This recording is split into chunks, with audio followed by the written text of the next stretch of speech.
Pedi para as pessoas fazerem perguntas soteriológicas e chegou essa pergunta aqui. O Espírito Santo é suficiente para quem o enxerga assim, para quem se humilha, dependendo totalmente da sua graça. Para Judas, Jesus não foi suficiente. Para muitos, o Evangelho não é suficiente, pois eles creem que dependem de suas obras e de mais alguma crença ou algum ídolo para invocá-lo e conquistar ou manter sua paz ou sua salvação.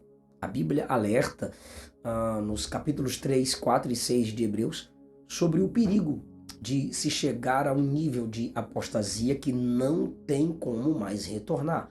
Um afastamento que gera perdição eterna. E só pode se afastar quem já esteve perto, senão a gente vai ter que fazer aquele filme A Volta dos que não foram. Hebreus 6 diz que quem já foi iluminado, provou o dom celestial, se fez participante do Espírito Santo, provando da boa palavra de Deus e das virtudes do século vindouro. Quando se afastam, não podem ser renovados para o arrependimento, pois se afastar, abandonar a fé, abandonar a Cristo é expor Cristo à vergonha. O texto se refere claramente a alguém que experimentou a salvação em Cristo, pois foi iluminada, provou o dom celestial e se fez participante do Espírito, experimentando a boa palavra de Deus e as virtudes do século futuro. Não tem como dizer que é um mero crente nominal, ou seja, um crente só de nome não experimenta tudo isso. Essa é a descrição de alguém que era um genuíno crente em Jesus.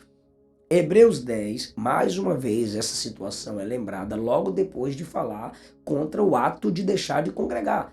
Nos versículos 26 e 27 diz que quem peca voluntariamente, depois de ter recebido o conhecimento da verdade, já não resta mais para estes sacrifícios pelo pecado, mas uma expectativa horrível de juízo que devora os adversários de Deus. O apóstata, quando cai, ele não simplesmente cai da graça, ele se torna inimigo de Deus, adversário de Deus.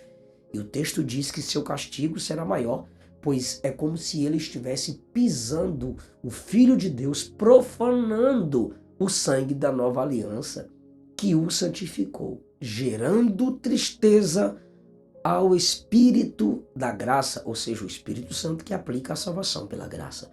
Não tem como fugir que essa é uma descrição de um crente genuíno, abandonando, apostatando, pois ele recebeu o conhecimento da verdade, foi santificado, e então quando ele vira as costas para Cristo, se torna uma queda irreversível. Hebreus 6,10 trata de algo excepcional. A Bíblia afirma abundantemente que quem caiu e se arrepende pela ação do Espírito pode retornar, mas isso não acontece com o apóstata endurecido. A parábola do filho pródigo, o ensino de Jesus sobre quem tem sede e fome de justiça, o texto de Tiago quando afirma que quem se chega a Deus, Deus se chegará a ele, a restauração de Pedro em João 21, a oração no Salmo 51 para que a alegria da salvação seja restituída em um coração contrito, Deus não rejeita. A carta aos Gálatas, quando no capítulo 1 Paulo diz que eles haviam caído da graça abraçando outro evangelho. Depois Paulo diz que eles estavam anulando a graça de Deus e vivendo na carne, capítulo 2. Mas no capítulo 4, versículo 19, Paulo afirma que eles podiam ser restaurados. Na primeira carta aos Coríntios, nós temos outro exemplo. No capítulo 5, Paulo pede a exclusão de um homem que estava no meio da igreja em Corinto, mas Paulo também deixa claro a possibilidade dele ser restaurado.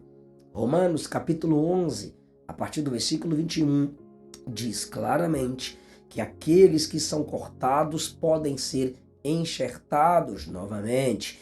Tiago capítulo 5, versículo 19, afirma o princípio da restauração do caído. Como também Apocalipse capítulo 3, a partir do versículo 14, diz que o morno, miserável, pobre, cego, nu, pode novamente se tornar zeloso. Se arrepender, ele será restaurado. Então a Bíblia deixa claro que existem quedas que são restauráveis. Existem pessoas que podem se erguer de suas quedas e de seus afastamentos. Mas existe o apóstata de coração endurecido, aquele que abandona a fé e se torna inimigo de Deus, negando todas as experiências que teve com Jesus. Para este não há retorno. O que resta para ele é perdição eterna. Muito obrigado pela sua pergunta. Deixa o seu like, pessoal. Se inscreve no canal. Até o próximo vídeo. Deus abençoe.